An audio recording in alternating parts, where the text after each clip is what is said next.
Assalamualaikum warahmatullahi wabarakatuh. Welcome back to my YouTube channel @friska_friona_official. Halo adik-adik semuanya.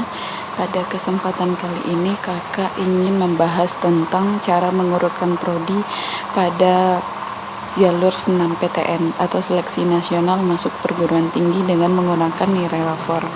Nah, di sini bagaimana sih Kak cara mengurutkan jurusan, yang mana yang harus ditaruh di pilihan satu, yang mana yang harus ditaruh di pilihan kedua.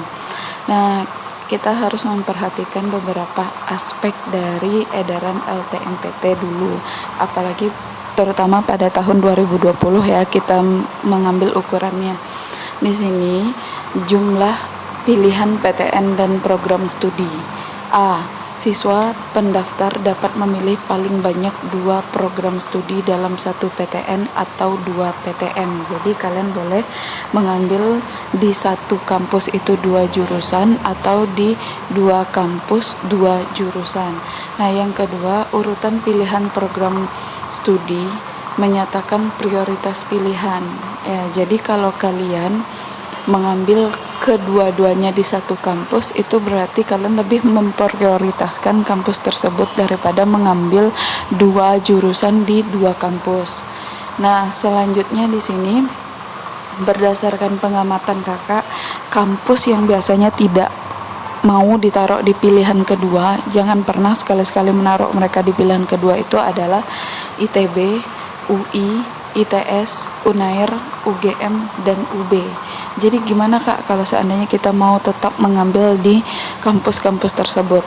Nah, caranya kalian itu lebih baik menaruh mereka mengambil kampus tersebut dan mengambil 2 pilihan sekaligus di sana. Misalnya kayak gini, kalian anak soshum ya, atau anak IPS. Nah, kalian nilainya tinggi nih, lalu ingin ngambil di UGM jurusan hukum.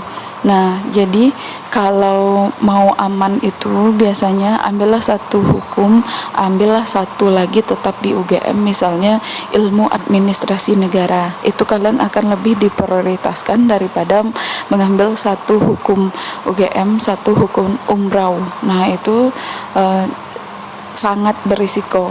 Nah, tapi kalau kalian tetap ingin menyandingkan 2 PTN dan 2 jurusan, itu kalian satu ngambil hukum UGM, satu lagi mungkin di UNY, atau ngambil jurusan lain misalnya hubungan masyarakat di UN Veteran Jogja. Jadi jangan disandingkan universitas-universitas top dalam memilih jurusan di senam PTN, karena itu sangat-sangat berisiko.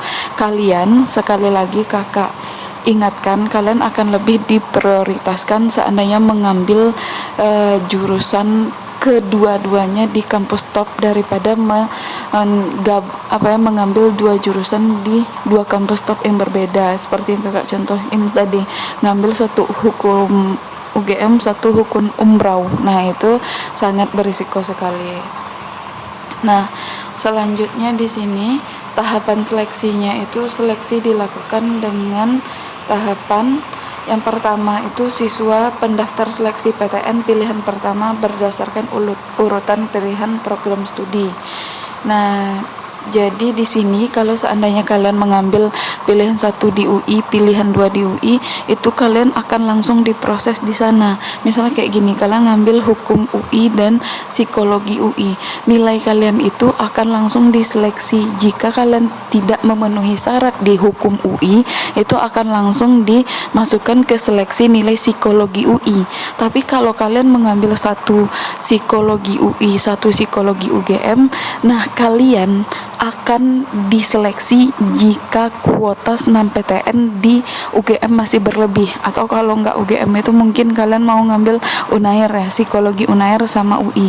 Nah, misalnya kalian gini, ngambil 1 UI, 1 UNAIR, 1 psikologi UI, 1 psikologi UNAIR. Jika kalian tidak lolos di UI, kalian akan menjadi cadangan di UNAIR jika kuota senam PTN masih ada.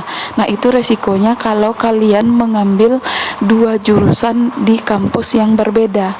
Nah, tapi kalau kalian ngambil pilihan 1 UNAIR, pilihan 2 UNAIR, itu kalian akan diprioritaskan oleh kampus tersebut. Karena dari pengalaman SNMPTN 2020 dan 2019, orang yang memprioritaskan suatu kampus kesempatan lulusnya lebih besar daripada orang yang menduakan kampus, apalagi meletakkan kampus-kampus yang top itu di pilihan kedua.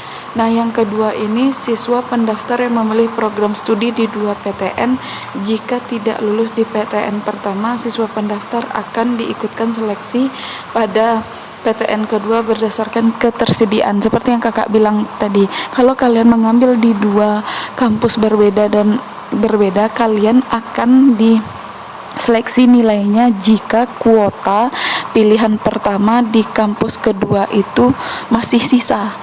Nah, misalnya seperti yang tadi logikanya, jika kalian ngambil Unair sama UI, jika UI sudah menolak kalian, lalu kalian akan diseleksi di Unair akan memprioritaskan orang yang menjadikan dia pilihan pertama dulu. Nah, nanti jika masih ada kuota sedikit, baru kalian akan diikutkan. Tapi kalau tidak ada kuota, maka kalian yang sebenarnya bisa lulus di Unair jadi terbuang sia-sia. Jadi lebih baik kesimpulannya memprioritaskan satu kampus dengan 2 pilihan daripada mengambil 2 kampus 2 jurusan. Begitu juga untuk kalian yang mungkin mau ke UNAN gitu, lebih baik mengambil pilihan 1 akuntansi UNAN, pilihan 2 manajemen UNAN, karena kalian akan diprioritaskan di sana daripada gandengnya dengan Universitas Negeri Padang. Maka kalau kuota di Universitas Negeri Padang berlebih, baru kalian akan diseleksi. Tapi kalau tidak berlebih, padahal nilai kalian mencukupi untuk lulus, kalian akan membuang kesempatan SNMPTN. Nah, selanjutnya di sini keketatan ya jurusan Soshum pada tahun 2020 itu adalah yang pertama ilmu komunikasi UI, yang kedua hubungan internasional UI, yang ketiga Ilkom Unpad, yang keempat manajemen Unpad, yang kelima ilmu komunikasi UNY, yang keenam ilmu komunikasi UGM, yang ketujuh bahasa dan kebudayaan Korea UI, mungkin karena lagi demam K-pop. Lalu ada psikologi UNY, yang selanjutnya ada ilmu hubungan internasional UGM dan manajemen UGM. Jadi di sini janganlah memilih jurusan yang keketatannya hampir sama di satu universitas. Lebih baik kalau memang berharap bisa lulus sangat besar itu, mungkin menyandingkan UI dengan UNJ, atau ambil satu Ilkom UGM, satu lagi Ilkom UN Veteran kalau kalian mau tetap lulus di jurusan Ilkom. Tapi kalau lebih baik diprioritaskan nilai kalian tinggi, lebih baik mengambil 2 jurusan di satu PTN. Nah, kalau untuk Saintek ini jurusan yang cukup ketat itu adalah Teknik Informatika Unpad, Kedokteran Gigi Undip, Kedokteran UGM, Pendidikan Dokter UI, Ilmu Komputer UGM, Teknik Biomedik UGM, Teknologi Informasi UGM, Arsitektur UI, Farmasi UI, dan Arsitektur UGM. Jadi kalau kedokteran ya bagi anak IPA itu yang sangat ketat. Kalau tetap sangat-sangat mau lulus kedokteran, ambillah misalnya satu kedokteran UGM jika nilai kalian tinggi, ambil mungkin satu lagi kedokteran Unsuska atau kedokteran Unsiah kalau benar-benar mau lulus di kedokteran, karena memang kalau jurusan kedokteran tersebut sangat favorit di seluruh universitas. Oke, sekian dulu cara atau tips atau cara mengurutkan program studi yang terbaik untuk lulus di SNMPTN. Kalau ada salah-salah kata kakak mohon maaf. Jangan lupa untuk like, comment, dan subscribe serta bunyikan lonceng notifikasinya. Thanks for watching. Assalamualaikum warahmatullahi wabarakatuh. See you the next video.